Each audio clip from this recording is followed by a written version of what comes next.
I'm Madison, 26 years old, and I'm standing outside the family courthouse watching my parents literally divide my siblings like they're splitting furniture in a garage sale. Mom just walked away with my sister Brooke, 22, clutching her arm possessively while Dad loaded my brother Tyler, 24, into his BMW like he'd won some twisted custody lottery. Neither one of them wanted me. Not one glance back, not one word about where I'd go or what I'd do next. They left me standing there with nothing but a suitcase and the clothes on my back, completely erased from the family I'd spent my whole life trying to hold together. But they had no idea what they'd just unleashed by abandoning the one person who knew all their secrets. Before we dive into this story, I'd love to know where you're watching from. Drop your city in the comments below and don't forget to hit that like button and subscribe for more real family drama stories. You're about to discover how the forgotten daughter became the one with all the power. Let's get started. Growing up in our perfect suburban Connecticut home with its manicured lawn and white picket fence, you'd never guess the poison that festered behind those pristine walls. From the outside, we looked like the American dream family. Dad worked as a successful financial advisor, Mom volunteered at charity events, and we had the kind of house that appeared in Home and Garden magazines. But inside that house, favoritism ruled everything like a cruel game where I never had a chance to win. Brooke was Dad's princess from the moment she took her first breath. Golden blonde hair that caught sunlight like spun silk, bright blue eyes that could melt hearts with a single glance, and the kind of natural beauty that made strangers stop and stare. Dad poured everything into her. Private dance lessons at $50 an hour, beauty pageant coaching that cost more than most people's rent, designer clothes that filled an entire walk-in closet, and a BMW convertible for her 16th birthday that probably cost more than my college tuition. She won Miss Teen Connecticut when she was 17, and Dad cried actual tears of pride at the ceremony. He'd tell anyone who'd listen that Brooke was destined for greatness, that she'd marry someone important and make the family name famous. She was studying pre-med at Yale, and Dad bragged constantly about his future doctor-daughter who'd save lives and look stunning doing it. Tyler was Mom's golden boy, and she worshipped the ground he walked on with an intensity that bordered on obsessive. 6 feet 2 inches of pure muscle, dark hair, strong jaw, and the kind of charismatic smile that could charm teachers into changing grades and coaches into giving starting positions. Mom drove 3 hours to every single football game, wearing his jersey number and screaming his name from the bleachers like some crazed superfan. When he scored touchdowns, she'd post dozens of photos on social media with captions about her amazing son who was going to play professional football someday.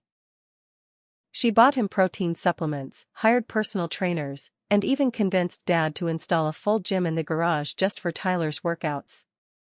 He was studying business at State University on a full football scholarship, and Mom told everyone he was going to own his own company before he turned 30.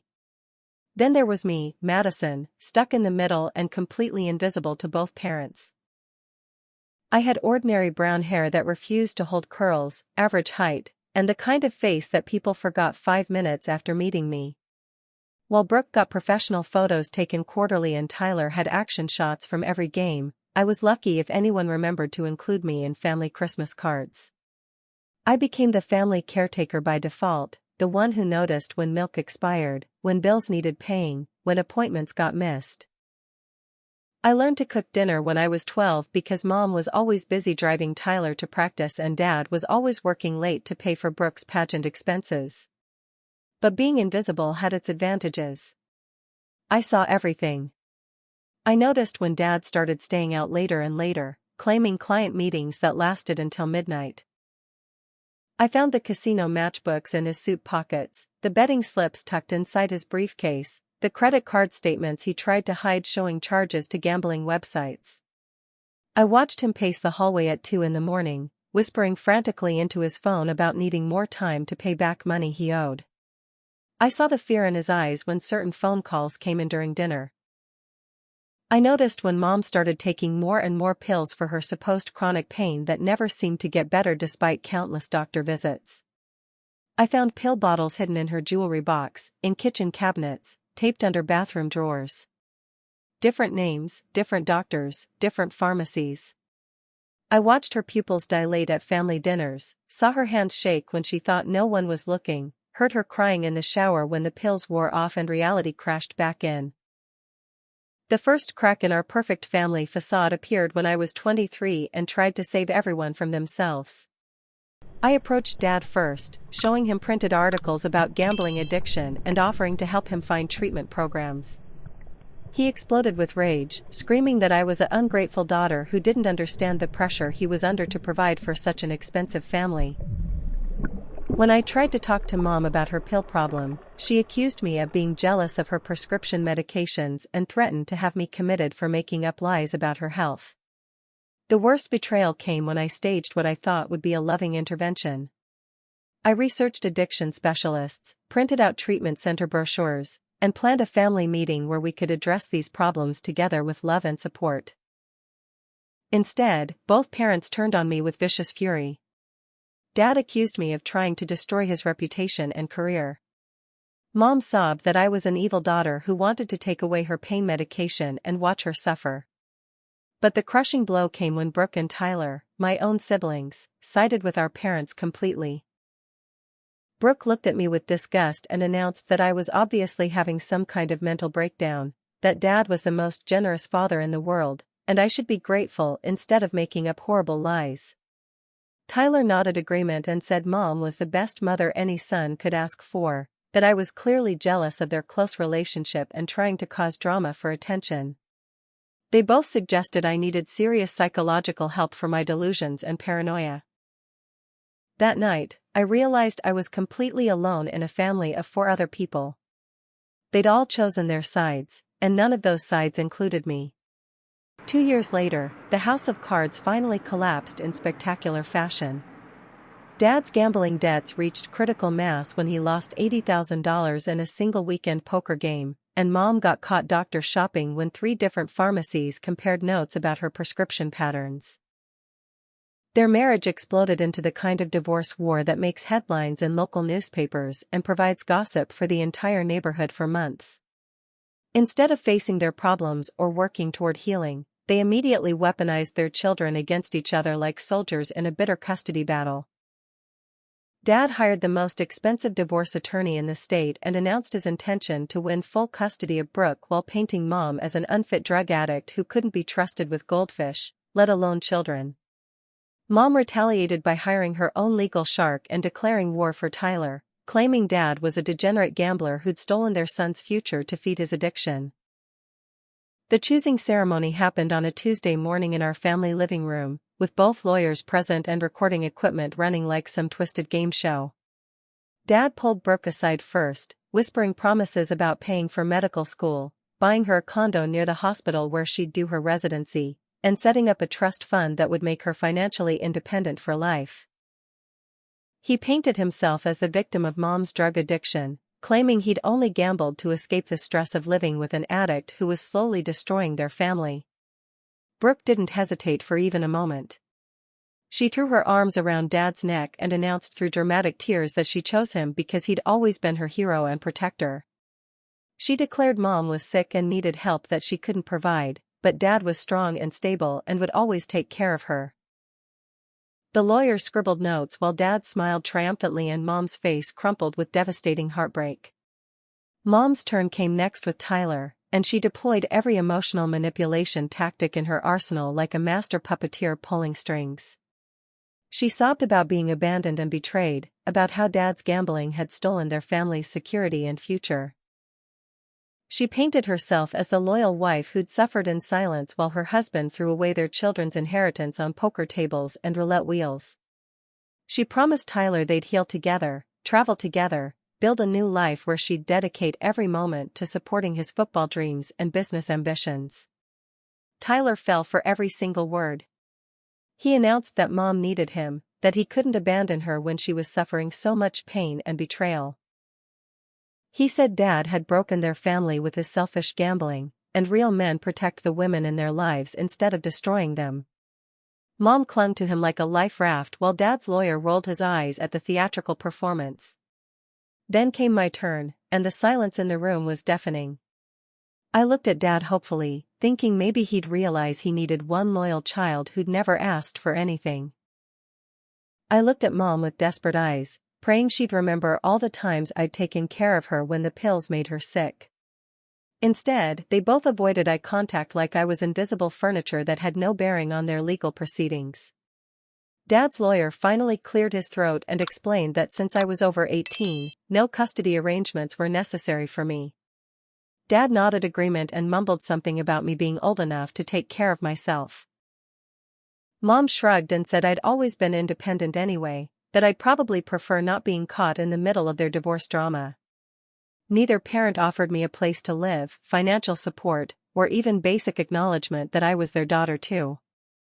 I tried one desperate plea to keep our family together, suggesting shared custody where we could all maintain relationships and work through our problems with professional help.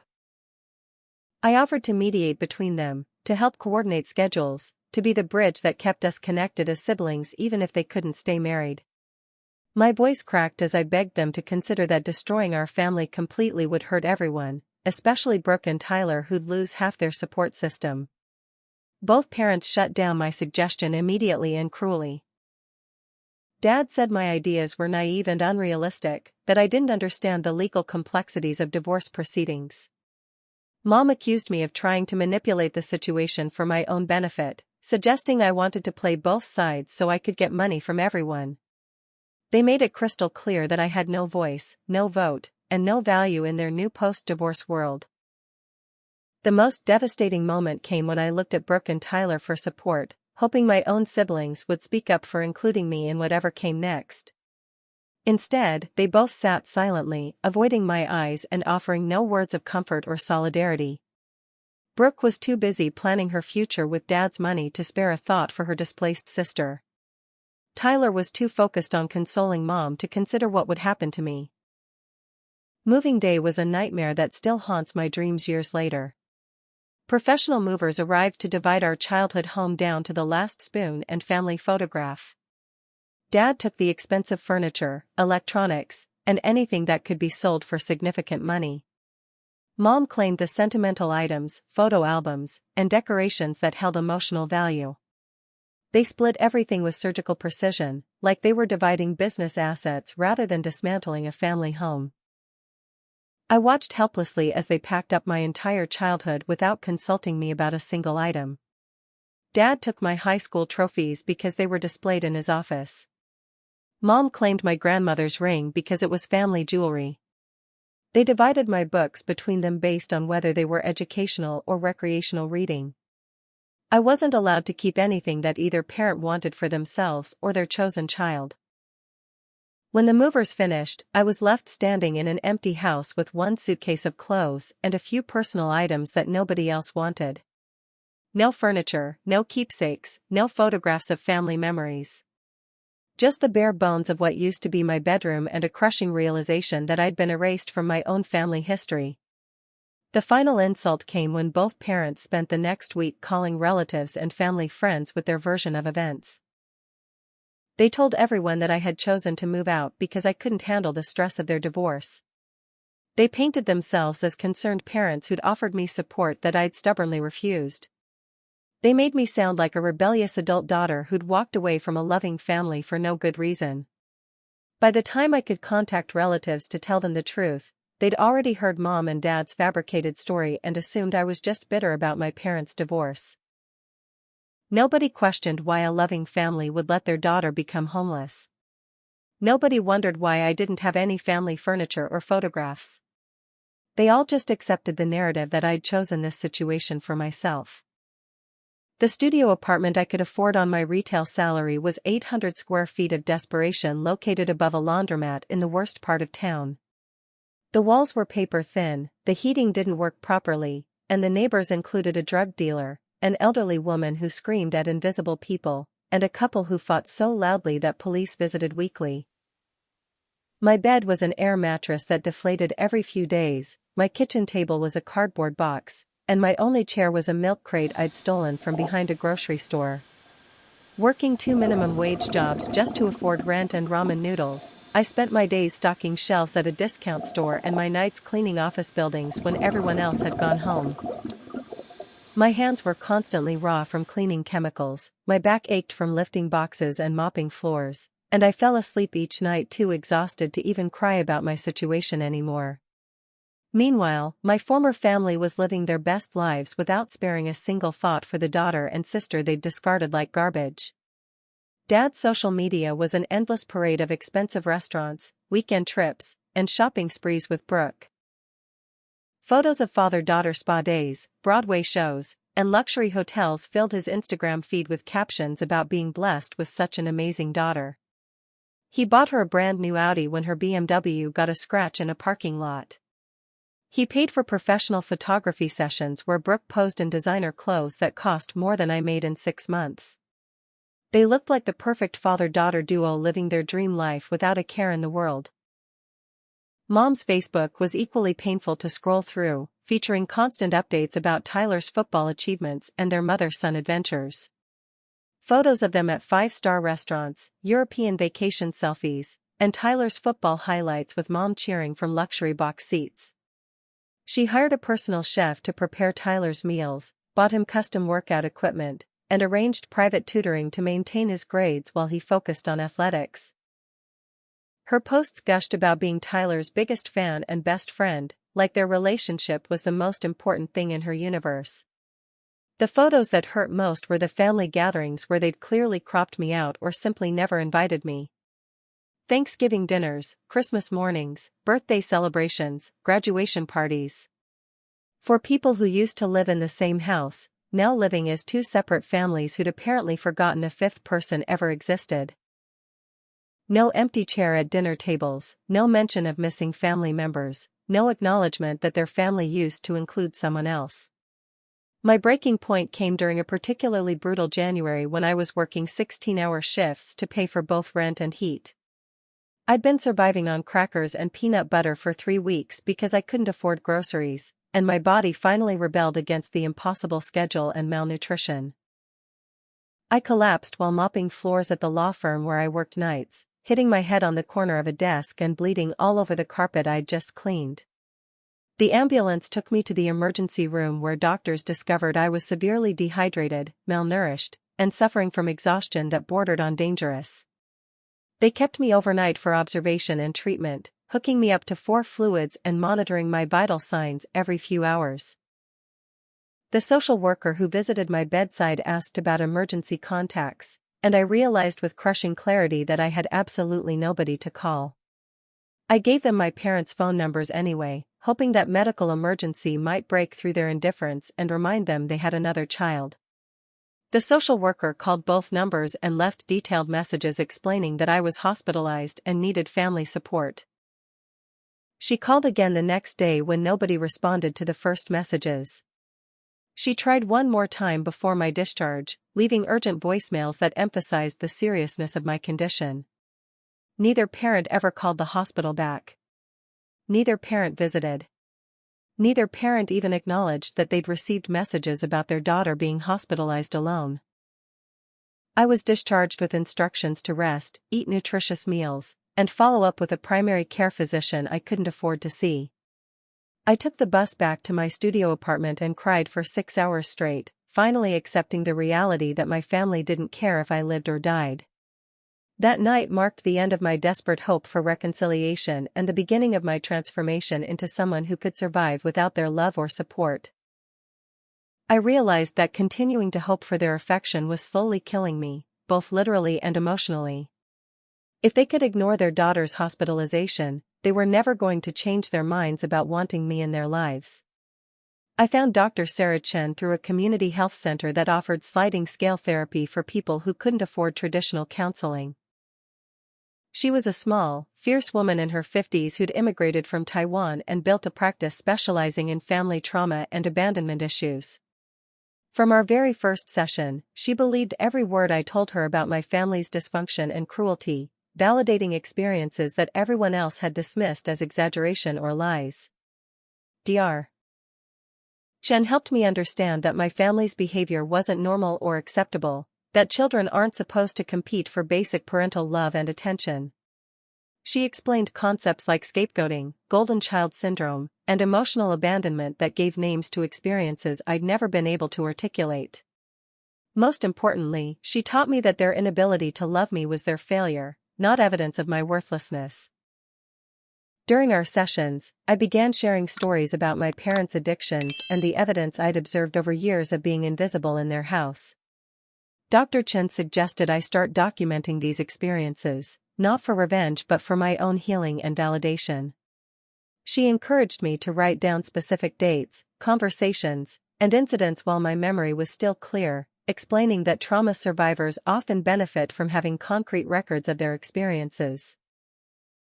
As I filled notebook after notebook with detailed accounts of my family's dysfunction, I realized I was sitting on a goldmine of information that could completely destroy the perfect image they'd worked so hard to maintain. I had dates when Dad had lost specific amounts of money gambling. I had names of doctors who'd prescribed Mom pills under questionable circumstances. I had witnessed conversations, observed behavior patterns, and discovered evidence that proved both parents had serious addiction problems they'd hidden from everyone outside our family. For the first time since they'd abandoned me, I felt a spark of power and control over my own situation. They'd discarded me because they thought I was powerless and worthless, just another piece of furniture they could leave behind when they moved on to their new lives. But I wasn't powerless at all. I was the one person who knew exactly who they really were behind their carefully constructed facades. The plan began forming slowly during late-night therapy sessions and quiet moments in my studio apartment. I wasn't interested in reconciliation anymore. I wasn't hoping for apologies or begging for inclusion. I was done being the forgotten daughter who suffered in silence while they lived their perfect lives. If they wanted to pretend I didn't exist, I'd show them exactly what kind of enemy they'd created by abandoning someone who knew all their secrets. 6 months after my hospitalization, I decided it was time for my family to learn that forgetting about me had been their biggest mistake.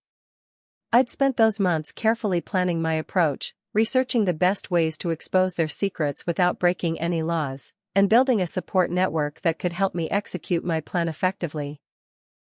Dr. Chen had helped me understand that seeking justice wasn't the same as seeking revenge, and that holding people accountable for their actions was actually a healthy way to reclaim my power.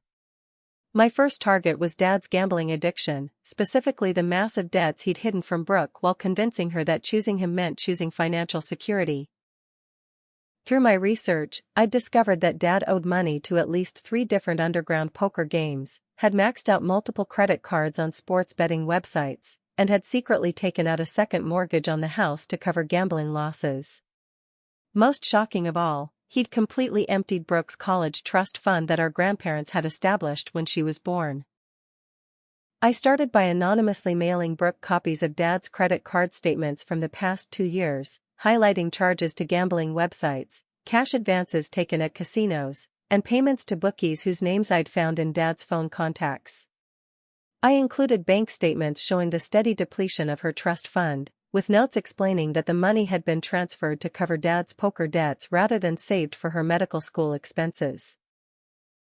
The documents painted a clear picture of a man who'd been systematically stealing from his own daughter's future to fund his gambling addiction. The trust fund that was supposed to pay for medical school, residency expenses, and her first home had been gambled away in poker games and horse races. The financial security he'd promised her was completely fictional, built on debts that were growing larger every month. Brooke's world shattered when she opened that envelope. She called Dad immediately, demanding explanations for charges she didn't understand and asking about the trust fund money she'd assumed was safely invested for her future. Dad tried to lie at first, claiming the documents were fake and suggesting that Mom had somehow fabricated them to make him look bad.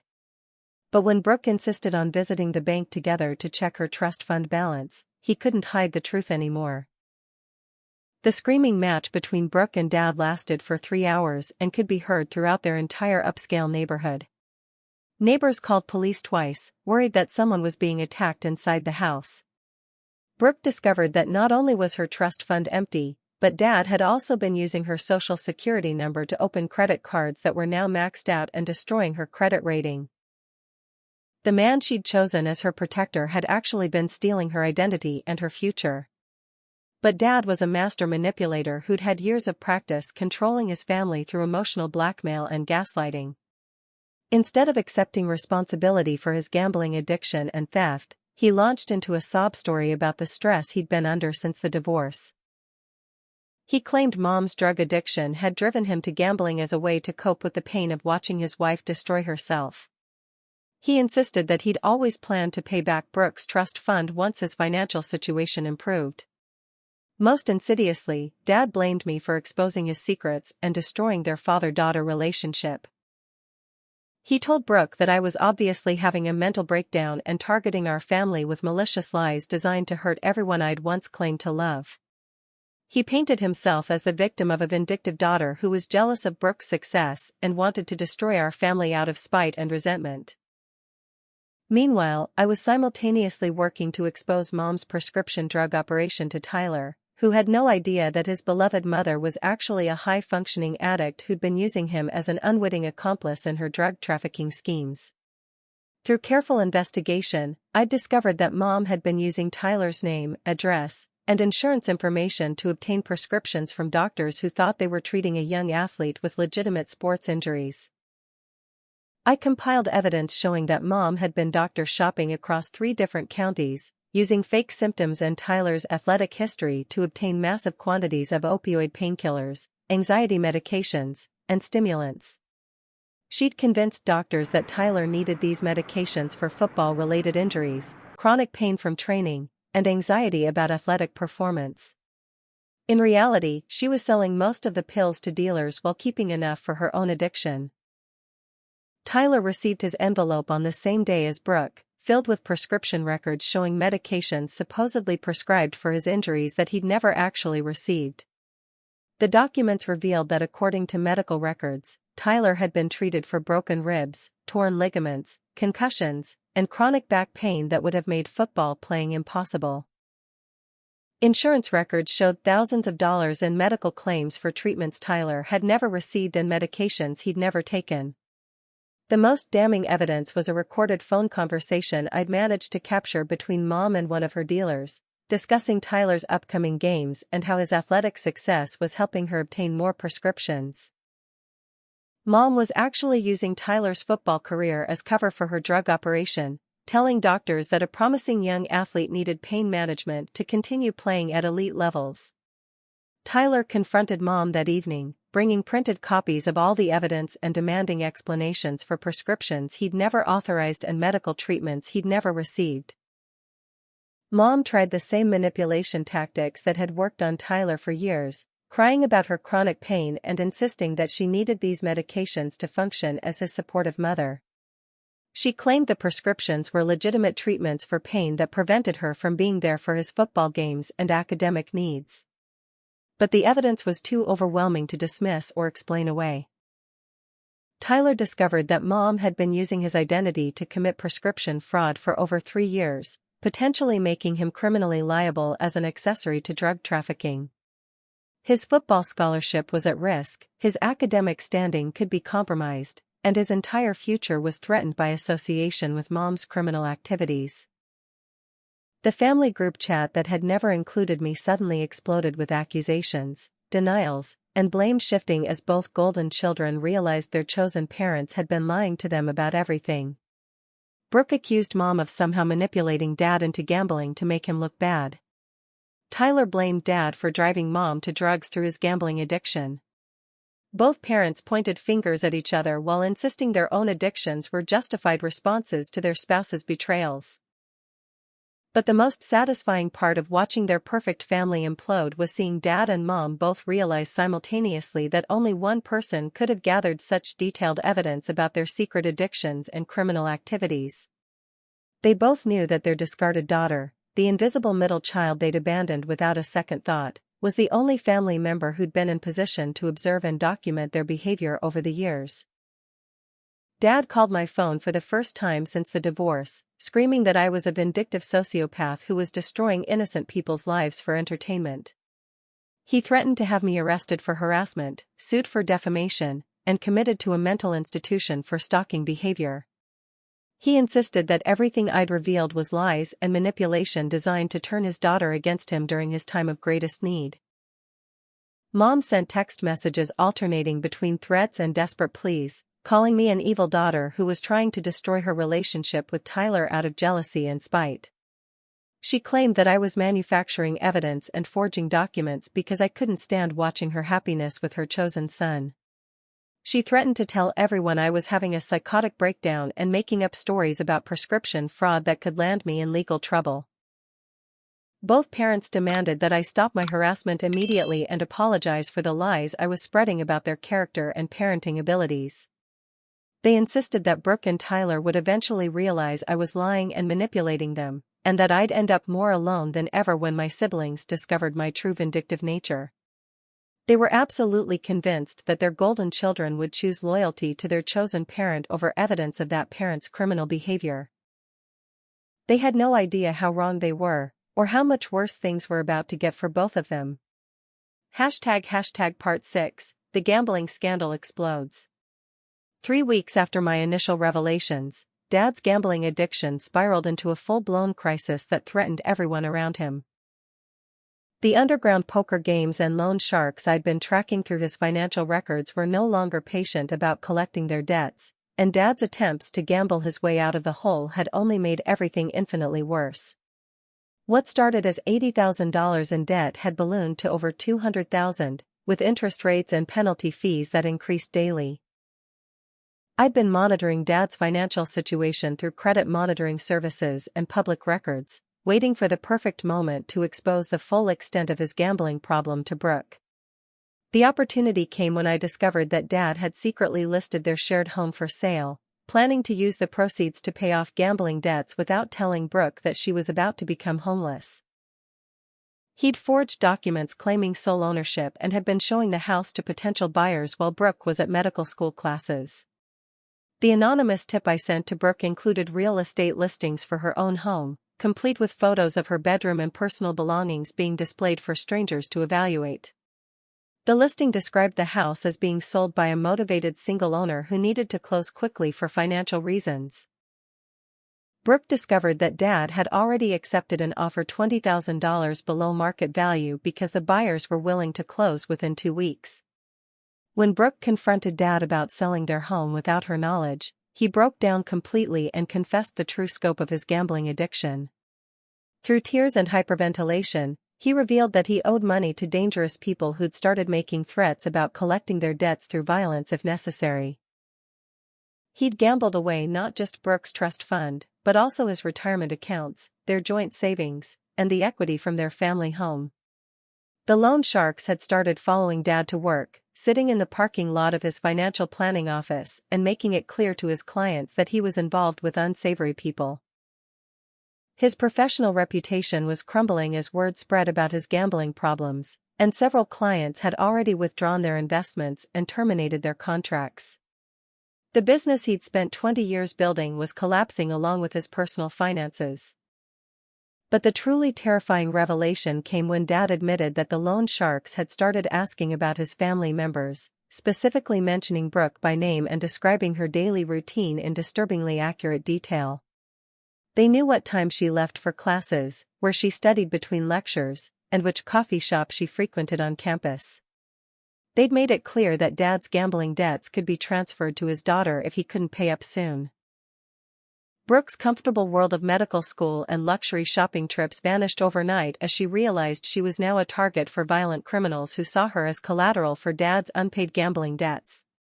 She couldn't go to classes without looking over her shoulder, couldn't study at the library without wondering if dangerous men were watching her, couldn't even sleep peacefully in the house that was about to be sold to pay off loan sharks. The first direct threat came on a Tuesday evening when Brooke returned from clinical rotations to find 2 large men sitting in her driveway, calmly eating sandwiches and drinking coffee like they were on a picnic. They greeted her by name, mentioned specific details about her medical school schedule, and politely suggested that she encourage her father to prioritize paying his debts before something unfortunate happened to such a promising young woman. Brooke called Dad immediately, hysterical with fear and demanding to know how strangers knew so much about her personal life. Dad confessed that he'd been using her as insurance with the loan sharks, essentially offering her as collateral to buy himself more time to raise the money he owed. He'd given them her address, her class schedule, and detailed information about her daily routine as proof that he had valuable assets they could collect if he defaulted on his debts. That night, Brooke experienced her first glimpse of the real world that existed outside her privileged bubble of private schools, luxury cars, and unlimited credit cards. She realized that Dad's gambling addiction wasn't just destroying his own life, but actively endangering hers as well. The man she'd chosen as her protector had actually put her in more danger than she'd ever faced in her entire sheltered existence. Her boyfriend Jake Morrison, a medical student from a working-class family who'd earned his education through scholarships and part-time jobs, became my unexpected ally in helping Brooke see the truth about Dad's character. Jake had grown up around addiction and recognized the patterns of behavior that Brooke had been trained to ignore or excuse. He helped her understand that Dad's promises to fix everything were typical addictive thinking, and that gambling addicts often escalate their risky behavior when facing consequences. Jake also pointed out something that Brooke had never considered in her 18 years of being Dad's favorite child. He asked her why a man who claimed to love her more than anything in the world would steal her college fund, destroy her credit rating, and offer her as collateral to dangerous criminals. He suggested that real love involves protection and sacrifice, not using your children as resources to fund your own destructive behaviors. Under Jake's influence and the mounting evidence of Dad's deception, Brooke finally started questioning the narrative she'd been fed about being Dad's precious princess. She began to see that Dad's love had always been conditional on her usefulness to his ego and public image, and that he'd never hesitated to sacrifice her well-being when his gambling addiction demanded it. The realization that she'd been groomed to be his enabler rather than genuinely loved as his daughter was devastating and liberating simultaneously. Meanwhile, Dad's behavior became increasingly erratic and dangerous as the pressure from loan sharks intensified. He started drinking heavily to cope with the stress, often calling Brooke in the middle of the night to ramble about his plans to win back everything he'd lost. He'd show up at her medical school campus drunk and demanding money, embarrassing her in front of classmates and professors who started questioning her family stability. The final breaking point came when Dad disappeared for 4 days, leaving behind a note saying he was going to Las Vegas to win enough money to solve all their problems. Brooke discovered that he'd stolen her laptop, her grandmother's jewelry, and the emergency credit card she kept for medical school expenses. He'd pawned everything he could find in their house and used the money to fund one last desperate gambling spree. When Dad finally returned from Vegas, he'd lost every penny he'd stolen from Brooke plus an additional $50,000 he'd borrowed from casino loan sharks who were even more dangerous than his local creditors. He came home beaten and bruised, with threats from multiple criminal organizations and absolutely no plan for how to protect himself or his daughter from the consequences of his actions. Brooke finally called me for the first time since the divorce, her voice shaking with fear and desperation as she asked for help understanding what was happening to her life. She admitted that everything I'd revealed about Dad's gambling was true, and that she was starting to realize she'd been living in a fantasy world built on lies and stolen money. Most importantly, she was beginning to understand that I'd been trying to warn and protect her, not hurt her. That phone call was the first crack in the wall of silence and hostility that had separated me from my siblings since our parents had divided us like property in their divorce settlement. While Dad's gambling addiction was destroying Brooke's sense of security, I was simultaneously orchestrating the exposure of Mom's far more sophisticated criminal enterprise. Through months of careful investigation, I'd discovered that Mom's prescription drug operation was much larger and more organized than even Tyler realized, involving multiple fake identities, corrupt medical professionals, and distribution networks that spanned 3 states. Using Tyler's name and insurance information was just the beginning of Mom's prescription fraud scheme. She'd also created fake identities for other fictional young athletes, using stolen personal information to obtain medical insurance and justify massive prescription requests for sports-related injuries. She'd recruited corrupt doctors who were willing to prescribe dangerous medications without proper examinations in exchange for cash payments under the table. Most disturbingly, I discovered that Mom was using Tyler's athletic success and media coverage to expand her drug dealing operations. She'd convinced dealers that she had access to high-quality prescription medications through her son's legitimate sports medicine treatments, using Tyler's football achievements as proof of her credibility in the prescription drug market. His name and photograph appeared in promotional materials that Mom's dealers used to attract new customers looking for authentic prescription medications. The evidence I compiled for Tyler included recorded phone conversations between Mom and her dealers, discussing pricing strategies, delivery schedules, and expansion plans that all centered around her access to prescription medications through her athlete son's medical treatments. The recordings revealed that Mom was earning more money from drug dealing than Dad made from his legitimate financial planning business, and that she was investing her illegal profits in real estate and offshore accounts that Tyler knew nothing about. I also discovered that Mom had been systematically drugging Tyler without his knowledge, slipping dissolved pills into his protein shakes and sports drinks to keep him compliant and prevent him from questioning her behavior too closely. Blood tests I'd arranged through a private medical clinic revealed that Tyler had been unknowingly consuming anxiety medications and mood stabilizers that could have affected his athletic performance and academic abilities for months. The anonymous tip I sent to federal drug enforcement authorities included detailed documentation of Mom's entire operation, complete with names, addresses, financial records, and recorded evidence of drug transactions. I provided them with enough information to build a comprehensive case against Mom and her network of corrupt doctors and dealers, ensuring that Tyler would be protected as a victim rather than prosecuted as an accomplice. Tyler's world collapsed when federal agents raided Mom's house at 6 a.m, finding massive quantities of prescription medications, drug-dealing paraphernalia, and detailed records of illegal transactions that used Tyler's name and athletic reputation. The agents explained to Tyler that he was potentially facing federal drug trafficking charges as an accomplice, but that they were willing to consider him a victim if he cooperated fully with their investigation. The most shocking discovery for Tyler came when agents found Mom's private office, hidden behind a false wall in the basement, containing computers, printers, and equipment used to create fake medical records and insurance documents.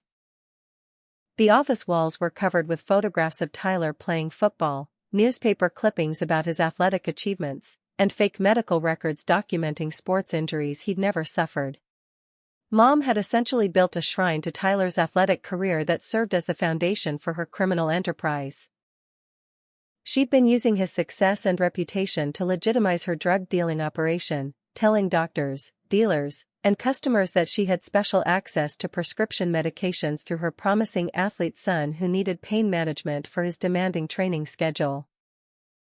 When confronted with the evidence, Mom initially tried to claim that Tyler was a full partner in her drug-dealing operation, suggesting that he'd been willingly participating in prescription fraud to earn money for college expenses. She told federal agents that Tyler had helped her obtain medications, distribute pills to dealers, and launder money through his football-related expenses and equipment purchases. But the physical evidence contradicted Mom's attempts to implicate Tyler as a willing accomplice. The drugged protein shakes, the forged medical records, and the fake insurance claims all pointed to Tyler being a victim who'd been used and manipulated without his knowledge or consent. Federal agents also noted that Tyler's shocked reaction to discovering the hidden office was consistent with someone who was genuinely unaware of his mother's criminal activities. Tyler's football scholarship was immediately suspended pending investigation into his potential involvement with drug trafficking, destroying the athletic career that Mom had supposedly been supporting through her criminal activities. His academic standing was compromised by association with federal drug charges, and his reputation among coaches and teammates was permanently damaged by newspaper coverage of his mother's arrest. The cruelest irony was that Mom's drug-dealing operation had actually been hindering Tyler's athletic performance through the medications she'd been secretly giving him without his knowledge. The anxiety drugs and mood stabilizers she'd been putting in his food and drinks had been affecting his reaction times, coordination, and mental focus during games and training sessions. She'd been sabotaging the very athletic success she claimed to be supporting through her illegal activities. Tyler called me from the police station where he'd been taken for questioning, his voice broken and confused as he tried to understand how his beloved mother had destroyed his entire future while claiming to love him more than anything in the world. He admitted that he'd never suspected Mom's drug use was connected to dealing, and that he'd been completely unaware that his name and identity were being used to commit federal crimes. The conversation marked the first time Tyler had ever questioned Mom's version of events or acknowledged that I might have been trying to protect rather than hurt our family. He asked me how long I'd known about Mom's drug dealing operation, and whether I'd tried to warn him before involving federal authorities. He was beginning to understand that his chosen parent had been using him as a tool for criminal enterprise while I'd been working to expose the truth and protect him from legal consequences. But Mom wasn't finished destroying lives even after her arrest. From jail, she used her one phone call to contact Tyler and launch into a manipulative speech about how I had orchestrated her downfall out of jealousy and revenge. She claimed that I'd planted evidence, forged documents, and lied to federal authorities because I couldn't stand watching Tyler's success and their close relationship. Mom insisted that her prescription drug use was legitimate treatment for chronic pain that I was too heartless to understand, and that any drug-dealing charges were based on fabricated evidence designed to destroy her relationship with Tyler. She painted herself as the victim of a vindictive daughter who was willing to send her own mother to prison just to break up the loving bond between Mom and Tyler. The manipulation might have worked on Tyler a year earlier, but federal agents had shown him too much concrete evidence of Mom's criminal activities for him to dismiss everything as lies and fabrication. He'd seen the fake medical records with his name, heard the recorded phone conversations about drug dealing, and learned about the secret medications that had been affecting his athletic performance for months. Most convincingly, Tyler had watched federal agents discover Mom's hidden criminal office within minutes of searching their house, finding evidence that would have been impossible for me to plant or fabricate. The sophisticated drug-dealing operation, the corrupt medical professional network, and the illegal financial activities were clearly the result of years of planning and development that no outside person could have orchestrated. For the first time in his life, Tyler was forced to confront the reality that Mom's love had always been conditional on his usefulness to her ego, public image, and criminal enterprises. He began to understand that I'd been trying to protect him from legal consequences by exposing Mom's crimes before he could be prosecuted as an accomplice in her drug-dealing operation. The golden boy who'd always been Mom's favorite was starting to realize that his chosen parent had been willing to sacrifice his future, his freedom, and his safety to protect her own criminal activities and drug addiction. By autumn, both of my parents' carefully constructed lives had crumbled into criminal prosecutions, financial ruin, and public humiliation that made front-page news in our small Connecticut town.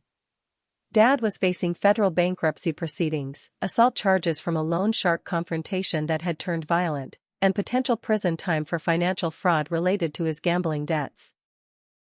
Mom was awaiting trial for federal drug trafficking charges, prescription fraud, and identity theft that carried sentences of up to 15 years in prison.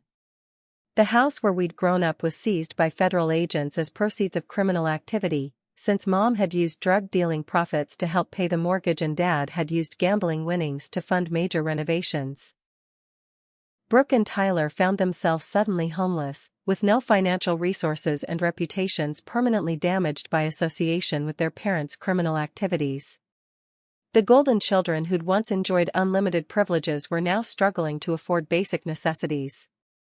Brooke's medical school career was hanging by a thread as administrators questioned whether someone from such a criminally dysfunctional family possessed the character necessary to become a physician. Her student loans were in jeopardy because Dad's financial fraud had made her an unreliable borrower, and her clinical rotations were being reviewed for any signs of ethical violations or substance abuse problems that might run in her family. Tyler's football scholarship had been permanently revoked when the full extent of Mom's drug-dealing operation became public, and no other universities were willing to recruit an athlete whose mother had used his name and reputation to facilitate federal crimes. His academic record was under investigation for potential grade tampering, since Mom had been bribing school officials with prescription medications in exchange for favorable treatment of Tyler's academic performance. The siblings who had chosen their parents so decisively during the divorce were now desperate for help from the sister they'd abandoned and betrayed. Brooke called first, her voice shaking with humiliation as she admitted that she had nowhere to live and no money for food or basic expenses. She asked if she could stay with me temporarily while she figured out how to rebuild her life from scratch. Tyler's call came the same evening, equally desperate and humbling as he confessed that he'd been wrong about everything and needed my help to avoid prosecution as an accomplice in Mom's criminal activities. He begged me to testify on his behalf about the drugging and manipulation he'd suffered, and to help him prove that he'd been a victim rather than a willing participant in Mom's prescription fraud scheme. I agreed to meet with both siblings, but only under conditions that would force them to publicly acknowledge the abandonment and abuse they'd inflicted on me during our parents' divorce. I required them to post written apologies on their social media accounts, admitting that they'd been wrong to exclude me from our family and acknowledging that I'd been trying to protect them by exposing our parents' criminal behavior. The meeting took place in Dr. Chen's office, with my therapist serving as a mediator to ensure that Brooke and Tyler couldn't manipulate or gaslight me into forgetting the pain they'd caused through their betrayal. Both siblings looked haggard and defeated, their once perfect appearances now reflecting the stress and fear of facing potential criminal charges and financial ruin. Brooke broke down crying immediately, admitting that she'd been living in a fantasy world where Dad's love had protected her from consequences and reality. She confessed that she'd always known I was the most responsible and caring family member, but that she'd been too addicted to the privileges of being Dad's favorite to acknowledge my worth or defend me against our parents' cruelty. Tyler's apology was even more painful to hear, as he described the guilt he felt about watching me be abandoned during the divorce while saying nothing to defend or include me.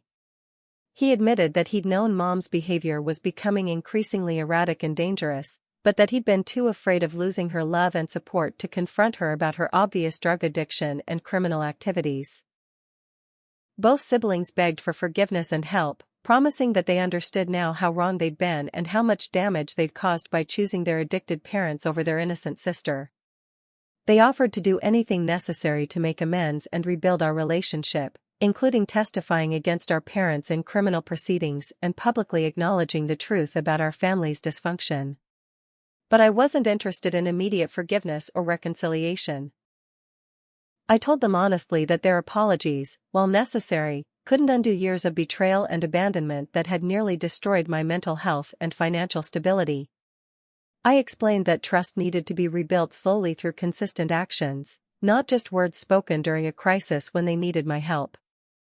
I agreed to provide them with temporary assistance, but with strict boundaries that protected my own well-being while they worked to rebuild their lives. I would help them find affordable housing and legal representation, but I wouldn't provide financial support beyond basic necessities. I would testify truthfully about our parents' behavior if called as a witness, but I wouldn't lie or exaggerate to help them avoid consequences for their own choices. Most importantly, I made it clear that any future relationship between us would be based on mutual respect and honesty, not the family hierarchy that had positioned them as golden children while treating me as invisible and worthless. They would need to prove through actions that they valued me as an equal family member, not just as a resource to be used during emergencies. The final test of their commitment came when both parents made desperate attempts to manipulate Brooke and Tyler into abandoning me and rallying to their defense. Dad called Brooke from jail, sobbing about how I was destroying innocent people's lives for revenge and begging her to choose family loyalty over the lies I was spreading.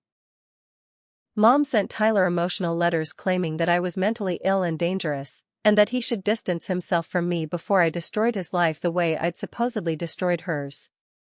For the first time in their lives, Brooke and Tyler refused to be manipulated by parents who'd spent years training them to prioritize loyalty over truth. They told Dad and Mom clearly that they believed the evidence against them, that they supported my decision to expose criminal behavior, and that they were committed to rebuilding a relationship with the sister they'd wronged. Both parents reacted with volcanic rage when they realized their golden children were no longer willing to serve as enablers and defenders. Dad screamed at Brooke that she was an ungrateful daughter who'd chosen a lying sociopath over the father who'd sacrificed everything for her happiness. Mom wrote Tyler vicious letters calling him a traitor who'd been brainwashed by a vindictive sister who'd always been jealous of their special bond. The threats of disownment that might have terrified Brooke and Tyler a year earlier now seemed like empty gestures from people who'd already destroyed their own credibility and authority. Both siblings were beginning to understand that losing the approval of criminal parents wasn't actually a loss, but rather freedom from manipulation and abuse that had controlled their entire lives. Watching my siblings finally choose truth over loyalty, evidence over manipulation, and moral courage over comfortable illusions was the beginning of my own healing process. For the first time since childhood, I felt like I might actually have a real family someday, built on honesty and mutual respect rather than favoritism and emotional blackmail. The criminal trials that destroyed my parents' freedom and reputations were public spectacles that dominated local news coverage for months. Dad's trial for financial fraud, assault, and gambling-related crimes drew crowds of former clients who wanted to see justice served against the financial advisor who'd stolen their trust funds to pay poker debts. Mom's federal drug trafficking trial attracted national attention because of the sophisticated prescription fraud scheme she'd operated using her son's athletic identity. I testified as the prosecution's star witness in both trials, presenting years of documented evidence about my parents' addictions, criminal behavior, and systematic abuse of their children for personal gain. My detailed records, recorded conversations, and photographic evidence provided prosecutors with an ironclad case that neither parent could deny or explain away through manipulation and lies. During Dad's trial, I presented financial records showing exactly how he'd stolen Brooke's college fund, destroyed her credit rating, and endangered her life by offering her as collateral to violent loan sharks. The jury heard recorded phone conversations where Dad discussed using Brooke's trust fund money to cover poker losses, and bank statements proving that he'd forged her signature on financial documents to access her inheritance. The most damaging testimony came when I described watching Dad groom Brooke to be his enabler, teaching her to value material possessions over moral principles and conditioning her to ignore obvious signs of his gambling addiction. I explained how he'd used her love and loyalty as weapons against the rest of our family, turning her into an unwitting accomplice in his financial crimes against her own siblings. Dad's defense attorney tried to portray me as a vindictive daughter seeking revenge against parents who'd been forced to make difficult custody decisions during a painful divorce. But the mountain of evidence I'd collected over years of careful observation couldn't be dismissed as fabrication or exaggeration.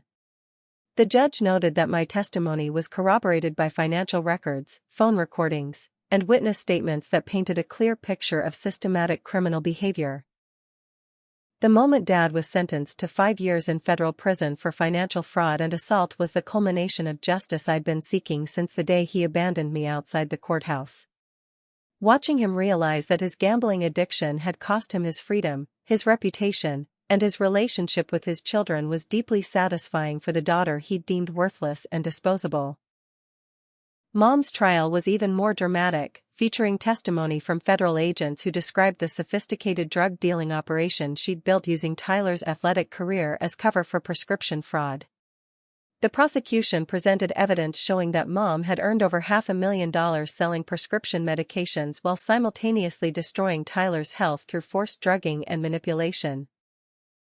My testimony about Mom's drug addiction and criminal behavior filled 3 days of court proceedings, as I described watching her transform from a prescription drug user into a major dealer who recruited corrupt doctors and used stolen identities to obtain massive quantities of controlled substances.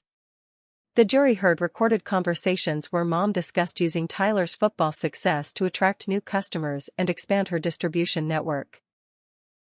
The most powerful moment came when I testified about discovering that Mom had been secretly drugging Tyler without his knowledge, potentially destroying his athletic career while claiming to support his football dreams. I presented medical records showing that Tyler had been unknowingly consuming medications that could have affected his performance, coordination, and mental clarity during games and training sessions. Mom received a 7-year federal prison sentence for drug trafficking, prescription fraud, and identity theft, with additional penalties for using her son's identity to commit crimes and endangering his health through forced medication. The judge specifically noted that Mom's abuse of her position as Tyler's mother to facilitate criminal activities was an aggravating factor that justified a longer sentence. The asset forfeiture proceedings that followed both convictions allowed Brooke and Tyler to recover some of the money our parents had stolen from their futures.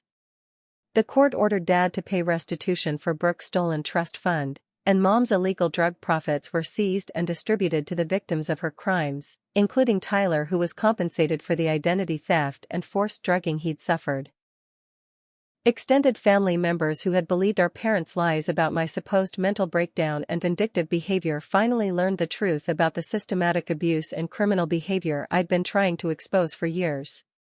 Aunts, uncles, and cousins who had cut contact with me after the divorce now called to apologize and express their admiration for my courage in standing up to dangerous criminals who happened to be my parents. The vindication of seeing my reputation fully restored in our community was almost as satisfying as watching my parents face the consequences of their actions.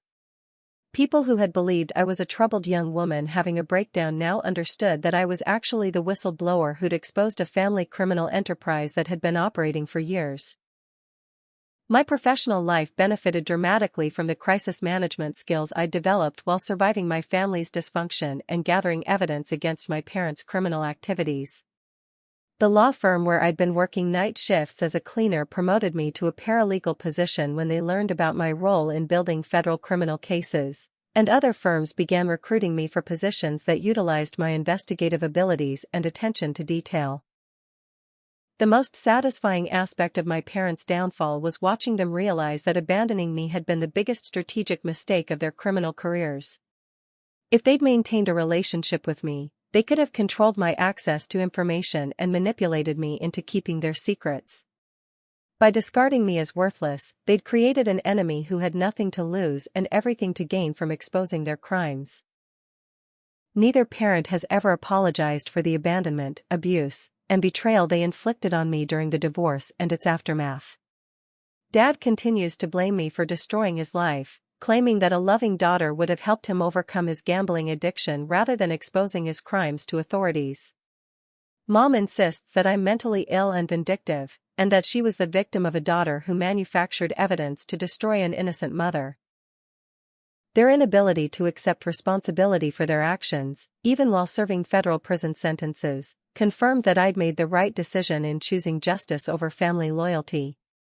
These were not people who deserved forgiveness or reconciliation, but criminals who'd used their children as tools for personal gain and discarded us when we were no longer useful to their schemes. I've never visited either parent in prison, and I have no intention of maintaining contact with them after their releases. They chose to abandon me when I needed family support, and I've chosen to abandon them now that they're facing the consequences of their criminal behavior. The difference is that their abandonment of me was cruel and unjustified, while my abandonment of them is the natural result of their own choices and actions. The journey from abandoned daughter to empowered survivor has been the most challenging and rewarding experience of my life, requiring years of therapy, hard work, and conscious choices to break the cycles of dysfunction that had defined my family for generations. Dr. Chen continued working with me throughout the criminal trials and their aftermath, helping me process the complex emotions of seeking justice against parents who'd abused and abandoned me while still loving the children they'd once been to me. The healing process wasn't linear or simple, involving setbacks, breakthroughs, and gradual acceptance that my parents' inability to love me had nothing to do with my worth as a person. I had to learn to grieve the fantasy parents I'd always hoped they might become, while celebrating my strength in surviving the reality of who they actually were. Most importantly, I had to forgive myself for the years I'd spent hoping for reconciliation with people who were fundamentally incapable of healthy relationships. Rebuilding relationships with Brooke and Tyler required patience, boundaries, and a commitment to honesty that was sometimes painful for all of us. We had to acknowledge the years of damage that had been done to our sibling bonds through our parents' manipulation and favoritism, and work consciously to create new relationship dynamics based on equality and mutual respect rather than the hierarchy that had positioned them as golden children while treating me as invisible. The process began with family therapy sessions where we could discuss our childhood experiences with professional guidance and support. Both siblings had to confront the ways they'd benefited from our parents' favoritism while ignoring or enabling the abuse I'd suffered as the family scapegoat. They had to acknowledge that their choice to side with our parents during the divorce had been cruel and wrong, regardless of their fear of losing parental love and support. I had to work through my own resentment and anger about the years of abandonment and betrayal, learning to separate my siblings' past choices from their current efforts to make amends and rebuild our relationships. The hurt they'd caused couldn't be erased, but it could be healed through consistent actions that demonstrated their commitment to treating me as a valued family member rather than a disposable outsider. The new boundaries I established were essential for protecting my own well-being while allowing space for our relationships to develop naturally. I made it clear that I wouldn't tolerate any attempts to minimize or excuse our parents' behavior, any suggestions that I should forgive and forget without accountability, or any return to family dynamics that positioned me as the caretaker responsible for everyone else's emotional needs. Brooke's healing journey involved learning to value herself based on her own accomplishments and character rather than external validation from others. Without Dad's constant praise and material gifts, she had to develop a sense of self-worth that didn't depend on being someone's favorite child. She returned to medical school with a new understanding of what it meant to help people heal from trauma, and she chose to specialize in addiction medicine partly as a way to honor the pain our family had endured. Tyler's recovery required rebuilding his entire identity around values and goals that were his own rather than projections of our mother's unfulfilled ambitions. He transferred to a different university where he could pursue academic interests without the pressure of athletic performance, and he chose to study social work with a focus on helping young people who'd been exploited by addicted family members. His experiences with Mom's manipulation and drugging gave him unique insight into the ways addiction destroys family relationships. The professional success that grew out of my crisis survival skills opened doors to opportunities I'd never imagined during my darkest days of abandonment and poverty. The law firm that had promoted me from janitor to paralegal eventually sponsored my law school education, recognizing that my investigative abilities and understanding of family dysfunction could be valuable assets in legal practice. I specialized in family law and victim advocacy, using my experiences to help other people escape abusive relationships and seek justice against those who'd harmed them. My romantic life began healing when I met David, a therapist who worked with trauma survivors and understood the long-term effects of childhood abuse and abandonment. Unlike the dysfunctional relationships I'd accepted in the past, this was a partnership built on mutual respect, honest communication, and shared values about treating people with dignity and compassion. David never tried to fix me or save me, but simply loved me for who I was while supporting my continued growth and healing. The extended family relationships that had been damaged by our parents' lies and manipulation were gradually restored as relatives learned the truth about what had happened during our family's implosion. Aunts and uncles who had believed I was having a mental breakdown now understood that I'd been the whistleblower who'd exposed criminal behavior and protected other family members from further harm. Cousins who had been told to avoid me because I was dangerous now sought my advice about recognizing and addressing addiction problems in their own families. The new family traditions we created together focused on honesty, mutual support, and celebrating each other's authentic selves rather than performing roles designed to maintain appearances or enable dysfunction. Our holiday gatherings were smaller and quieter than the elaborate productions our parents had orchestrated, but they were filled with genuine love and acceptance that our childhood home had never provided. One of the most meaningful aspects of my healing journey has been the opportunity to mentor other young adults who've survived family abandonment and abuse. Through support groups and advocacy organizations, I've been able to share my experiences and help others understand that their family's inability to love them properly reflects those families' dysfunction, not their own worth as human beings. Watching other survivors reclaim their power and build healthy lives has been incredibly fulfilling. The wisdom I've gained through this painful experience has taught me that family isn't determined by blood relationships, but by the people who choose to love and support you consistently over time. Real family members show up during crises, celebrate your successes without jealousy, and accept you for who you truly are rather than who they want you to be. The family I built through choice and intention is infinitely more valuable than the one I was born into by accident. Perhaps most importantly, I've learned that sometimes being abandoned by toxic people is actually a gift that frees you to find genuine love and support elsewhere. If my parents hadn't discarded me so cruelly, I might have spent my entire life trying to earn their approval and acceptance while accepting scraps of affection in return. Their abandonment forced me to develop independence, self-reliance, and the ability to recognize healthy relationships when they appeared. Looking toward the future, I see possibilities for creating the kind of family I always wanted but never had as a child. David and I have talked about having children someday, and I'm confident that my experiences with dysfunction and healing have prepared me to be the kind of parent who provides unconditional love, consistent support, and healthy boundaries. I know what it feels like to be abandoned and excluded, so I'll never make any child feel invisible or worthless. The life lesson that emerged from this painful journey is that true family is chosen rather than inherited, and that love without respect, honesty, and mutual support isn't actually love at all. You don't owe loyalty to people who abuse you, even if they're related to you by blood. Sometimes the most loving thing you can do for yourself is to walk away from toxic relationships and build new connections with people who value you for who you truly are. My story doesn't end with perfect reconciliation or fairy tale forgiveness, because real healing doesn't always look like the movies. Instead, it ends with a young woman who survived abandonment and betrayal to build a life filled with genuine love, meaningful work, and relationships based on mutual respect. The family that discarded me as worthless created their own destruction, while the daughter they abandoned built something beautiful from the ashes of their dysfunction.